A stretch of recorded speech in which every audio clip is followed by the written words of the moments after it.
Hello and welcome to Pro Wrestling Inside and Out. On this video, we're going to talk about the match between Freebird Terry Gordy and Jack the Bomber Lord that took place on February. I'm not for certain now what that date was. It's sometime in February of 1996. It happened in Chattanooga, Tennessee at the Memorial Auditorium. I believe, if I'm not, we were the last pro wrestling match in Chattanooga, Tennessee at the Memorial Auditorium. Yeah.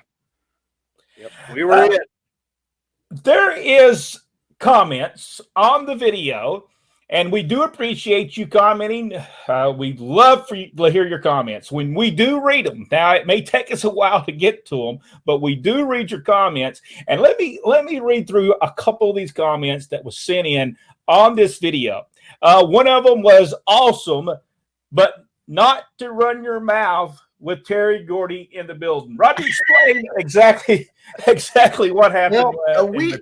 We wanted to do a kind of a humongous thing. So we had the War Machine, and we wanted to make a rule because we always thought it was nonsense for somebody to be allowed in the ring with a hockey mask and all that other paraphernalia on it. You just wouldn't do it. And so he was going to try to wrestle with the stuff on. And that's when our father, Ron West, who was refereeing, stops the match and says, wait a second, you don't wrestle with that here. You either take that mask off and all that other stuff, or you don't wrestle here.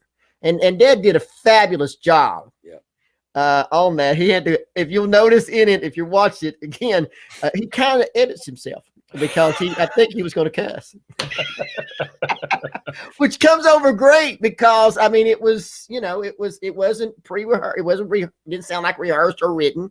He just said, hey, look, you want to wrestle here, you take that stuff off. Well, he didn't want to show his face or whatever, and so he leaves. So Jack gets in the ring and he's standing there, and ladies and gentlemen, here's your winner by forfeit, Jack Lord. And of course, I'm doing the ring announcing, and I said, "Here's your winner." And then he grabs the mic and he says, I didn't come here for just to win by a forfeit. I want somebody. You put me in this room with this lummox or whatever you called him, and said that if this guy can't read a rule, he doesn't know how to dress properly as a wrestler, and I didn't come here just to win by forfeit. Get me somebody out here. Well, at that point, Terry Gordy comes out, and then the match starts, and and the people explode because Chattanooga is Terry Gordy's hometown, and that's who they came to see on that particular evening. We know. Jack, what's your memories of that night? Man, well, that whole night before at y'all's place, working over stuff, and then being there early and being there all day long. Catering was great, by the way. I still appreciate that. Yeah, you know who was that? You remember who that was? No, I don't remember who it was. Lee's Restaurant. Okay. Yeah, I just remember it being so good. But yeah, it was. I love this match. And to be honest, I don't think it was the best match we've ever had. We had a lot of matches over the course of my career, and this one wasn't a bad match. I get a lot of compliments on it, and I appreciate that. But to me, we had a lot better matches, and that was nothing against me or Terry that night. I just my level of being pleased with myself wasn't quite there. I guess because I was so tired.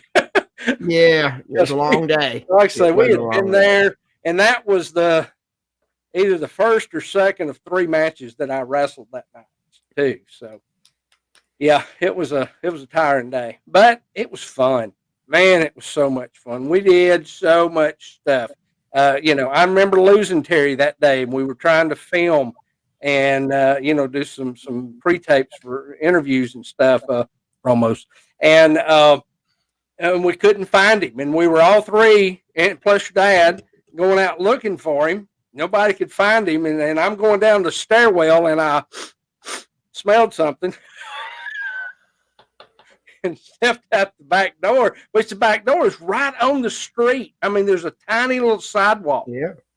And I look out, and Terry's standing there, and a police car stops about the time I walk out the door. And I'm thinking, we're going to get arrested.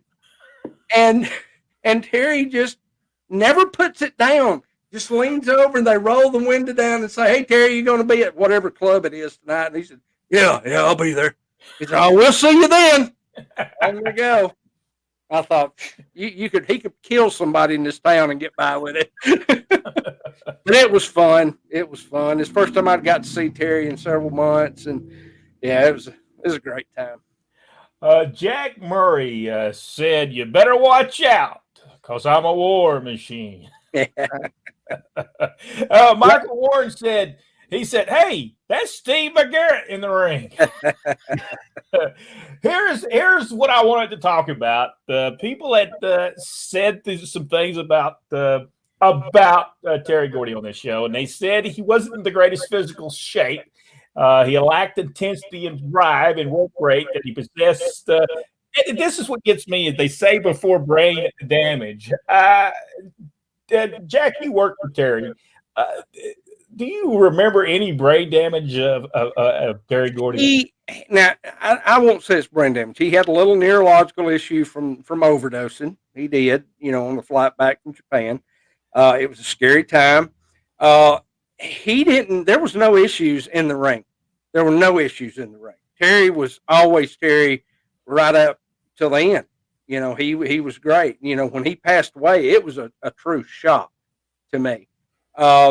The only thing Terry had issues with was doing the interviews. He told me, he said, my brain works faster than my mouth can put it out right now. He said, because I had to interrupt him doing an interview with Joe Pedicino that day or that night. And that was the thing he told me. He said, if I drag, he said, make sure you're there. And I was. Now, he still got the interview done. He still did it. I interrupted him just like I was supposed to, but he still got a good bit in of what he had to say and get over. He did that part. And in the match, man, there was nothing off about Terry.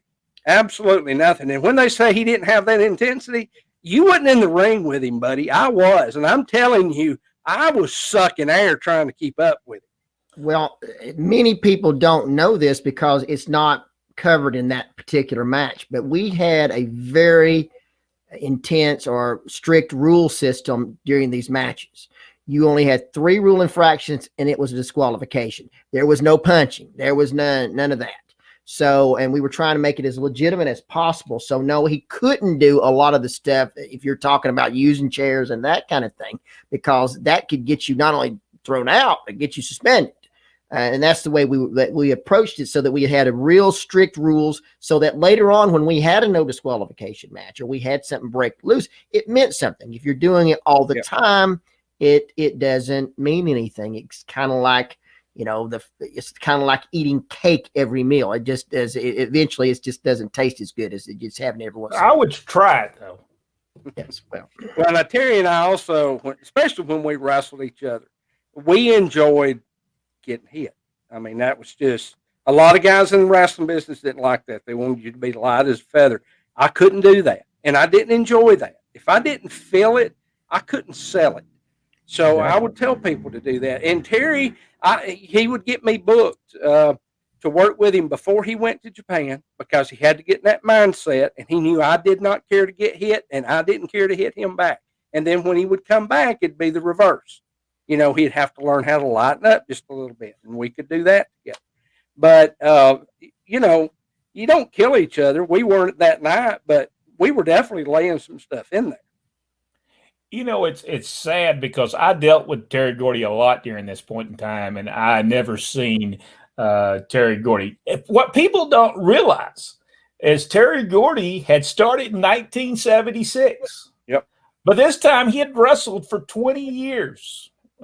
So when people say, "Oh, he lacks something," one guy said he was past his prime right here, and I don't think so. No.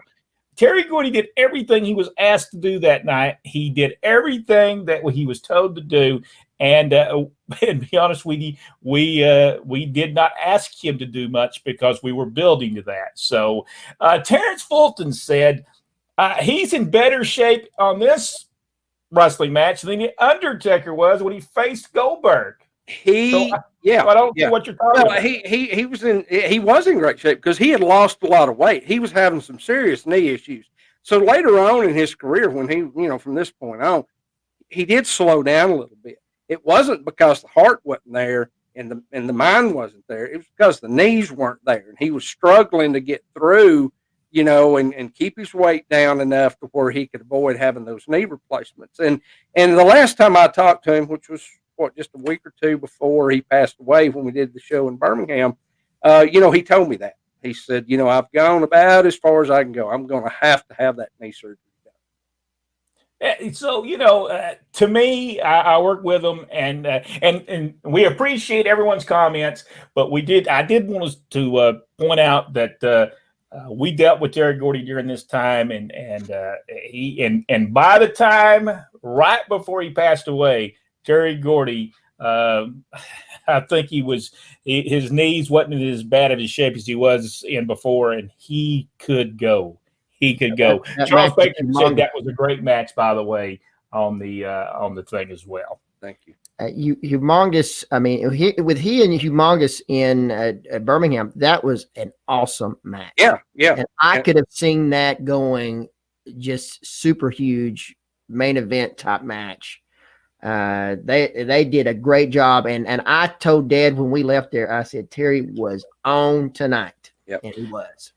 I just wanted to talk about that. If you've not watched the video, I will link it with this video. You can go and see the match between Terry Gordy and Jack the Bomber Lord from February. My awesome mullet that I have. That's right. February of 1996, United Wrestling, and we have a whole videos of those that we're putting you together, and hopefully in the next month or so we'll have the whole video put together, and then we will share that. If you like the video, give us the big thumbs up and subscribe to the page if you haven't already, and go one step further, hit that notification bell. Yep. And we'll see you on the next video on Pro Wrestling Inside and Out.